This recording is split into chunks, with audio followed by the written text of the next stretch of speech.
কারণে অকারণে কেউ যখন অবহেলা করতে শুরু করে, তখন বুঝে নিও তোমার প্রয়োজন ফুরিয়ে গেছে তার কাছে।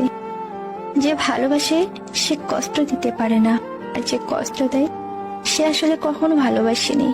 সুখের বাজারে গিয়েছিলাম সুখ কিনতে, আমি গরিব বলে কিনতে পারিনি, তবে আমি খালি হাতে ফিরিনি।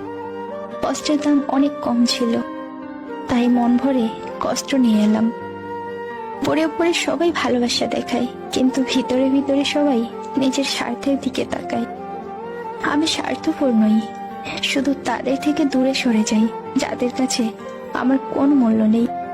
মানুষ যদি রাগের ভাষা বুঝতো, তাহলে কোনো সম্পর্ক রাগের কারণে আর ভাঙতো না।